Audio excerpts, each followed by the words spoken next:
toutes et à tous, je m'appelle Arnaud Lemérour, directeur de la communication à Rennes School of Business. Hello everyone and welcome to the On-Frame Talking podcast from Rennes School of Business. Je suis ravi de vous accueillir aujourd'hui pour ce nouvel épisode d'On-Frame Talking, le podcast décalé de Rennes School of Business, et découvrir ensemble le parcours remarquable de nos diplômés. I'm delighted to welcome you to this new episode of On-Frame Talking, the Rennes School of Business podcast that lets you discover the remarkable career paths of our graduates. Nous sommes partis sur les 5 continents, à la rencontre de femmes et d'hommes qui ont été formés dans notre école et qui pensent et agissent hors du cadre. We've gone in search of the men and women from across the 5 continents who attended our school and who have shown the ability to think outside the frame. Entrepreneurs à succès, intrapreneurs intrépides, influenceurs étonnants et dirigeants atypiques défilent chaque semaine derrière notre micro pour vous raconter leurs aventures hors du commun. Successful entrepreneurs, intrepid entrepreneurs, astonishing influencers and original business leaders take to the microphone each week to tell you about their extraordinary adventures. Je suis prêt à parier que vous connaissez déjà certains d'entre eux sans même savoir qu'ils sont diplômés de notre école. I'm willing to bet that you've heard of a few of them without knowing that they came from our school. Mais avant de commencer cet épisode, je vous invite dès à présent à vous abonner à On-Frame Talking sur Apple Podcast, Google Podcast ou Spotify pour ne louper aucun épisode. Before we start the episode, I invite you to subscribe to On-Frame Talking on Apple Podcast, Google Podcast or Spotify so that you don't miss any episodes. Vous êtes prêts ? C'est parti pour cette nouvelle interview. Bonne écoute. Are you ready? Let's go for this new episode of On-Frame Talking. Enjoy!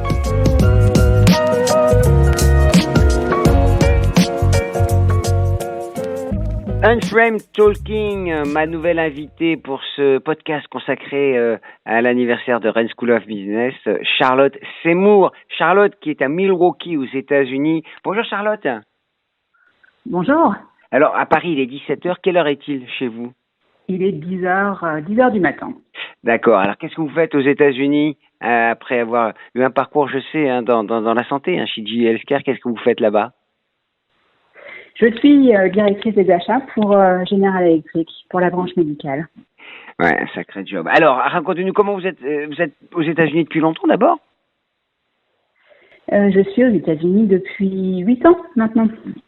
Alors justement, le lien entre l'école et ce que vous faites aujourd'hui, quel est-il? Qu'est-ce que vous avez retenu de cette école, ce passage à Rennes School of Business? Une expérience formidable à l'école. Outre la formation qui m'a apporté beaucoup de connexions professionnelles, personnelles, qui sont encore très très présentes dans ma vie aujourd'hui. Vous voyez des anciens? Vous discutez, vous échangez avec les alumni? Oui, bien sûr. Certains font partie de mes amis les plus proches et d'autres me suivent aussi professionnellement. J'en suis d'autres aussi, donc oui, des contacts très réguliers. Alors vous êtes diplômé en 98, vous avez une expérience en Nouvelle-Zélande, si je ne m'abuse, à Auckland, vous avez aussi une expérience académique en Allemagne. Bref, cette ouverture, cette diversité culturelle vous a aidé dans votre parcours aujourd'hui qui vous conduit aux États-Unis? Oui, absolument. Expérience internationale qui a débuté juste avant l'école et qui s'est renforcée au sein de l'école. La diversité de l'école m'a permis de découvrir d'autres cultures et puis une troisième année passée en Nouvelle-Zélande qui m'a confirmé mon envie de travailler à l'international. La Nouvelle-Zélande, c'est vraiment le bout du monde. C'est après l'Australie. Ça doit être une expérience étonnante, non? Ou pour quand on est jeune, passionnante. Ah oui, tout à fait. Ça a été une année formidable. En effet, c'est loin. C'est à plus de 24 heures de transit. Donc, c'est une expérience. Ça a été une expérience incroyable. Alors, qu'est-ce que vous avez retenu de votre passage à l'école? Que j'entends, est-ce qu'il y a un visage, un nom, un prof, quelqu'un du personnel, de l'équipe qui a particulièrement marqué votre esprit? Oui, tout à fait. Alors, beaucoup de personnes avec qui je suis encore en contact aujourd'hui. Les professeurs, le cadre associatif, les associations qui sont extrêmement développées au sein de l'école, qui m'a apporté beaucoup en expérience. Oui, tout à fait, oui. Alors, il y a 5 valeurs qui constituent la base, le socle de l'école: audace, humilité, ouverture, créativité, liberté. Laquelle vous ressemble le plus, Charlotte? L'ouverture à l'international m'a apporté énormément. Ça a été, je pense, un déclic, une confirmation. Et dès la sortie d'école, m'a confirmé l'envie de m'orienter vers une carrière internationale. Mmh. Alors, quel souvenir vous gardez de Rennes? Alors, vous êtes très très loin à Milwaukee. Quel souvenir vous gardez de Rennes, cette ville étudiante par excellence? Rennes, une ville formidable, et puis une atmosphère unique. Et à l'école, une communauté très proche, un travail d'équipe, et puis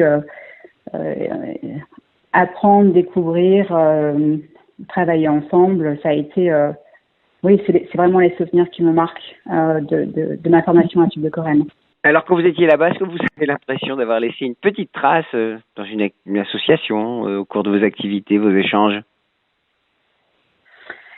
J'ai fait partie de la junior entreprise à Tube de Corène pendant les 2-3 années, et puis ensuite, parce que après l'école, j'ai suivi aussi l'activité de la junior entreprise, et en effet, ça a été, alors je ne sais pas si j'ai laissé ma marque, mais en tout cas, j'ai le souvenir d'un travail d'équipe au sein de ma junior entreprise pour aider les entreprises autour de Rennes à se développer, à faire des études de marché qui leur permettent d'avancer sur leur plan business. Donc ça a été une super expérience.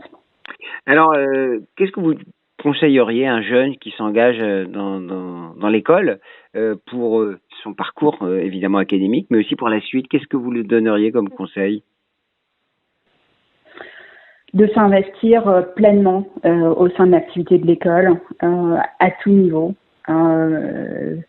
que ça soit pour apprendre et avoir les bases théoriques, pour bâtir des connexions personnelles et professionnelles. L'école, ça a été le début de mon réseau professionnel que j'utilise encore aujourd'hui, et ce qui est indispensable encore plus aujourd'hui pour bâtir sa carrière, pour grandir professionnellement, pour avoir des conseils, pour se développer. Donc oui, s'investir sans aucune limite au sein de l'école, et au sein de toutes les opportunités que l'école peut apporter. J'ai l'impression, on a beau être loin de la France, mais loin des yeux, mais pas loin du cœur, quand vous dites que vous gardez des contacts et vous y pensez encore. Ah oui, tout à fait. J'étais active et je suis encore au sein du réseau des anciens, des alumni, et c'est, je pense que c'est essentiel. L'école m'a beaucoup apporté. J'essaye d'apporter au maximum aussi encore à l'école, et puis toujours à disposition pour des connexions avec les étudiants actuels qui sont au sein de l'école, si je peux les aider en quoi que ce soit. À l'américaine, si je puis dire, on rend ce qu'on a eu, ce qu'on a appris, ça c'est très américain, c'est vrai, cette culture évidemment du payback pour dire merci à sa façon et aider par exemple les jeunes étudiants, et parfois on le sait, certains aident leur établissement. Alors l'école à 30 ans, vous le savez, c'est pour ça d'ailleurs que nous parlons aujourd'hui. Comment vous voyez l'école Rennes School of Business en 2041 pour les 50 ans? C'est une excellente question. Parmi les meilleures écoles internationales en business, et je pense qu'on est sur la bonne voie pour. L'école se développe année après année et en train de s'adapter aussi au marché du travail, et je pense qu'il y a un vrai projet ambitieux et passionnant pour l'école. La signature de l'école, c'est Unframed Thinking. Il faut penser autrement dans ce monde globalisé. C'est, je pense, essentiel, indispensable actuellement pour pouvoir naviguer dans ce niveau d'incertitude au quotidien, professionnellement et puis personnellement. Donc, penser hors du cadre avec beaucoup d'audace, c'est en effet tout à fait d'actualité.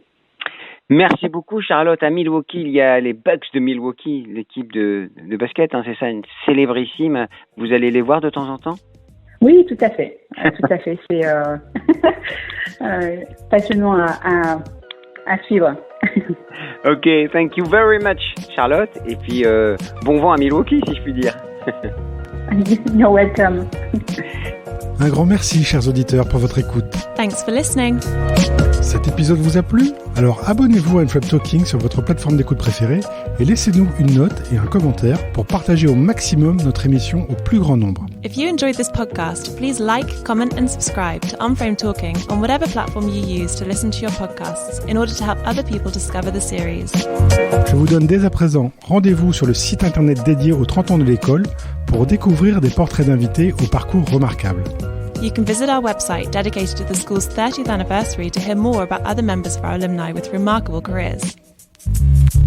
Très bonne journée ou très bonne soirée selon votre longitude et à très bientôt avec un nouvel épisode de Unframed Talking par Rennes School of Business. Have a great day, or a great evening depending on from where you're listening, and see you soon for the next episode of Unframed Talking by Rennes School of Business.